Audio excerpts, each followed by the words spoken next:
Hello साथीहरु, good morning all of you. आज चाहिँ मैले नयाँ किसिमको ब्लग लिएर आएकी छु।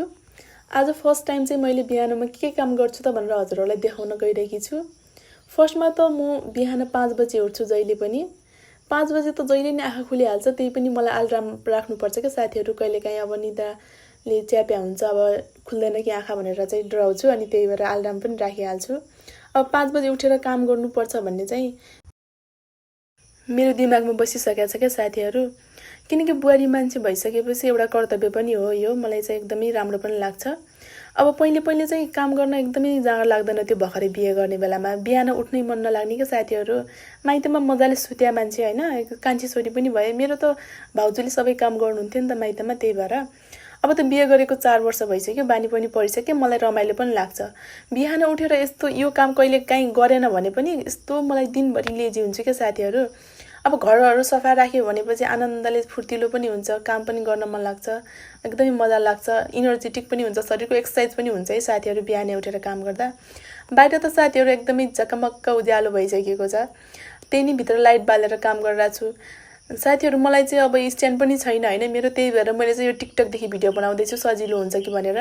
क्यामेरा यसरी पकडेर यसरी काम गर्न मलाई अलिकति अप्ठ्यारो हुने भएर अब बिस्तारै मैले स्ट्यान्ड सबै किनेपछि मैले रियल ओरिजिनल क्यामेराबाट चाहिँ भिडियो बनाउने छु है त। मलाई चाहिँ यिनी भिडियोहरु पहिलेदेखि नै बनाउन मन लाग्थ्यो के, किनकि मसँग मोबाइल थिएन नि त, त्यही भएर मैले मोबाइलको वेट गरिरहेको थिएँ। यही एनिभर्सरीमा मेरो मायाले मलाई मोबाइल गिफ्ट गर्छ, त्यही भएर मलाई चाहिँ अब मोबाइलको चाहिँ सदुपयोग गर्नुपर्छ है त भनेर मैले चाहिँ ब्लगहरु बनाउँदै छु के साथीहरु। हजुरहरुले पनि एकदमै साथ सपोर्ट दिइरहनु भएको छ, मलाई एकदमै खुसी पनि लागिरहेछ है त। त्यसपछि अनि हल कोठा बढाल्सकेपछि बाहिर भित्र बरान्डाहरु सब बढाल्छु के साथीहरु मैले। हेर्नु त साथीहरु, बाहिर त घाम लाग्नु पो थालिसक्यो रहेछ, तर धेरै त बज्या छैन, यति उज्यालो हुन्छ के साथीहरु। आजभोलिको टाइमै यस्तै है। त्यहाँ पारी देख्नु भएको घर चाहिँ यो चाहिँ हाम्रो पुरानो घर हो। आदाङको घरहरु प्राय यस्तै डिजाइनमा हुन्छ के साथीहरु। तर पहाडतिर रुकुमकोटतिरको घरहरु चाहिँ बारदली भएको, बाहिरबाट सिडी भएको हुन्छ हैन। तर यो घर देख्नु भएको छ नि, माथिल्लो तला कहाँबाट हो त जाने भन्ने सोच्नु भयो होला, तर भित्रै सिडी हुन्छ है। दाङको घरहरु चाहिँ म्याक्सिमम यस्तै टाइपको हुन्छ। आज चाहिँ मौसम पनि एकदमै मजाले खुलिरहेछ, मलाई जाँगर पनि एकदमै मजाले लागिरहेछ। हिजो अस्ति त पानी परेर कस्तो पानी पर्यो भने चाहिँ अलिकति मुड अफ भइहाल्छ।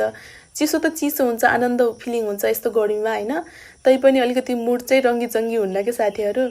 यसरी बढालेर मैले चाहिँ कलशहरु बाहिर लए, कलशहरु पनि धोएर मजाले राख्नुपर्छ नि त ढोकामा।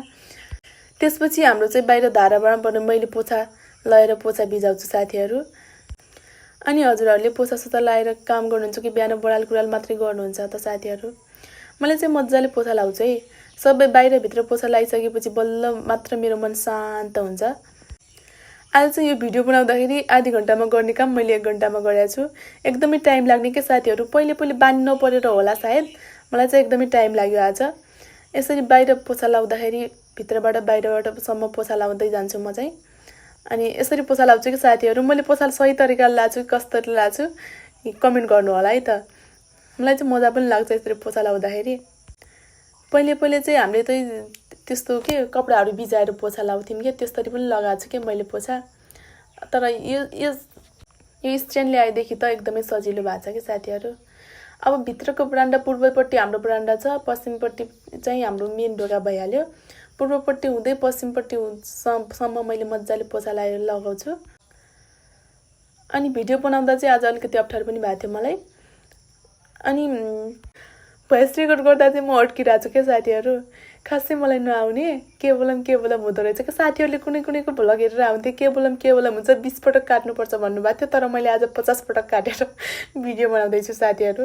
यति गाह्रो हुने रहेछ भोइस ओभर गर्दा त झन् मलाई बल्ल पो थाहा भयो के गाह्रो हुन्छ होला र। भोइस गर्ने त हो जस्तो लाग्थ्यो, फिल हुन्थ्यो, तर लास्टै गाह्रो हुने। 50 पटक त मैले काटिसके।